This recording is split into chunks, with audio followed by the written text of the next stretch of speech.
Yo, what's up, guys? It's Felix from Giant Lifestyle. In this video, we're sitting down with Degarian. Degarian is a good friend of mine, and he's the ultimate entrepreneur. He is a semi-truck owner, an MBA agent, and even a hard money lender. And I wanted to bring him on the channel to discuss the trucking because I know a lot of you guys on my channel like the trucking business and the potential behind it. So, Degarian, thank you for joining me on the channel, man. Tell everybody a little bit about yourself. Who are you, where you're from, and what do you do specifically in the trucking industry? All right, man. Thanks for having me, Felix. My name is Degarian Evans. I was born in Crockett, Texas. It's probably about 45 minutes north of Huntsville. I've been in Houston probably about 20 years now. Yeah. Probably about 20 years we've been in Houston. I started a trucking company about 4 years ago. The name of the company is Evans Transport and Logistics. I am what you would call a fleet owner, not really an owner, not really the term owner operator because I don't drive the trucks. I'm more of a truck investor.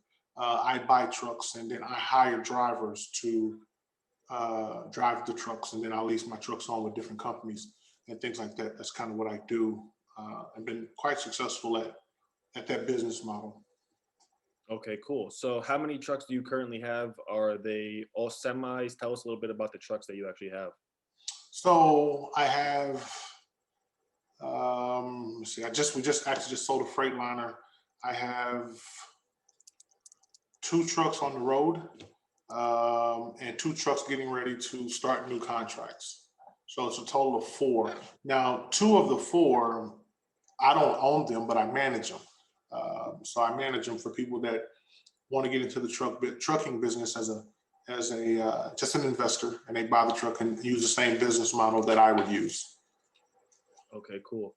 Now, as somebody, and I like the style that you do, man, because I have a box truck, and I know me personally, I do not want to be in that truck driving. It's just too much, and I have bigger and better projects to focus on.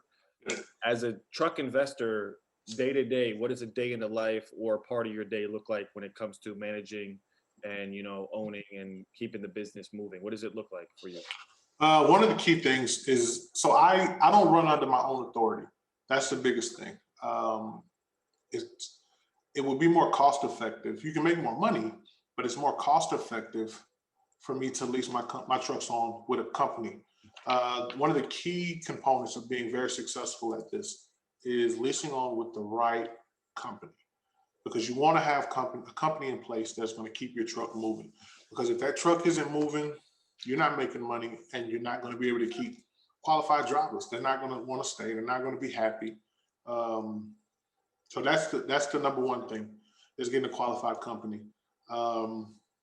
Me during the day, I really don't like to bother the driver unless he has an issue. He'll call me. I may check on my driver probably once a week, probably twice a week, just to make sure everything's good. I'll text my account manager that's with the company just to make sure everything's good. Other than that, you kind of let your driver be his own boss and kind of let him do his own thing. And they'll just take care of the truck, and then you're fine. Cool. Now, if something breaks, you're the one who takes care of it? Absolutely. So when you lease on with different companies, you have 2 options. So in the business model that I use, typically what I would do is I would take about 150 out every weekly settlement and put that to the side. And when you take that money out, you put that in like a separate bank account. And just if something breaks down, or whatever, you get it fixed. Well, the new contracts that we're running automatically have maintenance accounts attached to them. So we already are paying into a maintenance account if something happens, if you need to get the oil changes, the preventative maintenance, anything that,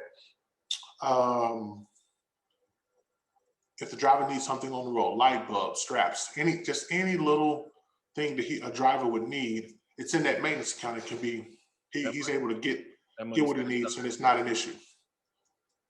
So it would fall on me. So it would never fall on the driver.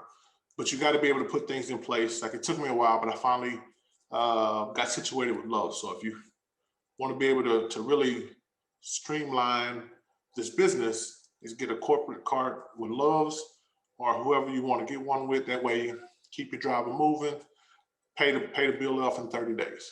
Mm, got you. So you basically are the eyes in the sky. He's out there kind of pushing the truck, running the miles up, and you're taking care of the maintenance. You're taking care of, any sort of, you're doing the boss work, and you're not Absolutely, he's absolutely, making money, and you don't have to be on the road. absolutely, absolutely. That's the biggest thing, man. Is just kind of enjoying being able to run so many trucks and just the freedom in my time because I'm busy doing other things. Got you. Now, do you own where'd you actually get these trucks? Because a lot of people, when they hear about my story, I bought my truck from a Gov Deals, was an auction for like $1,800. Can you tell us about where you got the trucks and a little bit about that? So let me see. Two of the trucks are owned by people by trucks that I'm managing. One of the trucks, my father-in-law got this truck out of Brenham. One of the Freightliner and the Peterbilt, and there was another truck that we bought at a car dealership. I mean, a truck dealership here in Houston. What ends up happening with 18 wheelers, man, I can't go to like an auction Yeah. because I have to actually have warranties on my trucks because these trucks, they're going to do up to 1,000,000 miles. And in order for me to get really close to 1,000,000 miles, I need to have a warranty.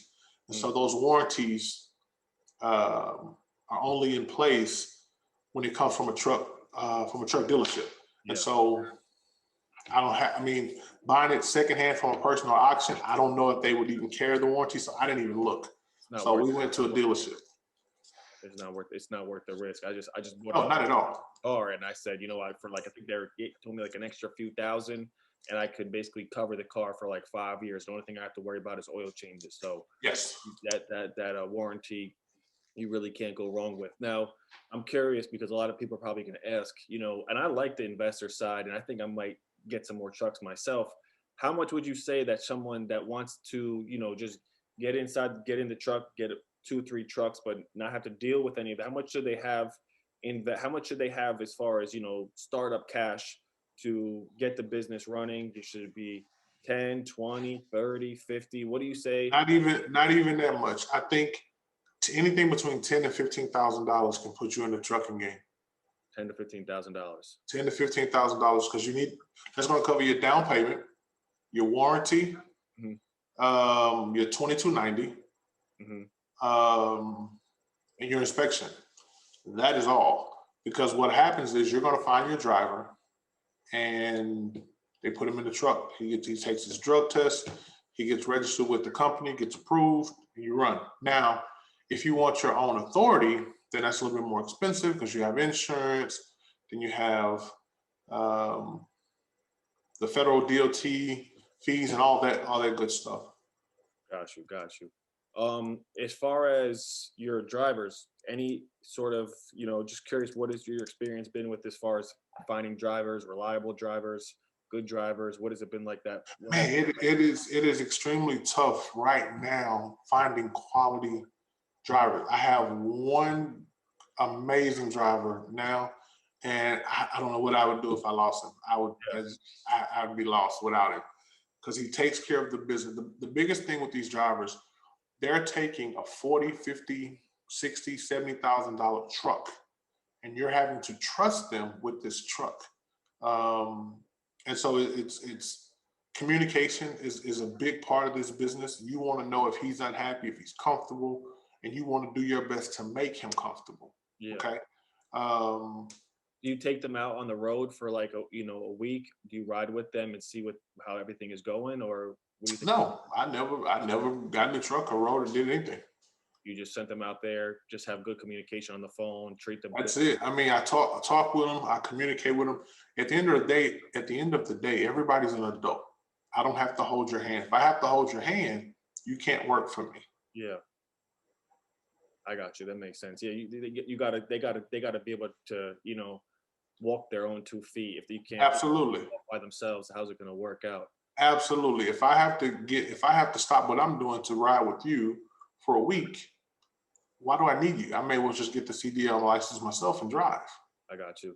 What about your loads? How are you getting your loads? Can you touch on that a little bit? So the way as a truck investor, I don't find any loans. I don't do anything. The company that I'm leased on with assigns me to an account manager. That account manager is responsible for booking loads for that driver. They only call me when there's a problem. So basically, you're pretty much hands off. The only thing you have to do is deal with the maintenance and this as far as how the driver's feeling day to day. That's it. Maintenance, dealing with the driver, and payroll. That is all. I got you. And now, do you have any plans to get more trucks, or what does it look like in the future? So I think we're gonna. I'm actually looking for another truck now. I think we're gonna go to 5. Uh, So that'll give me three of my own and 2 I manage.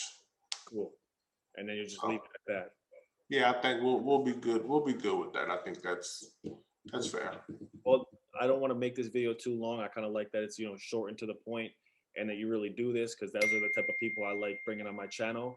For people who are interested, can you give some sort of advice or words of wisdom for someone who wants to be a truck investor? So I mean, if you want to be a truck investor, the biggest thing is uh, putting that $10,000 to $15,000 together. That's the first thing. The second thing, finding a quality company that you can run for.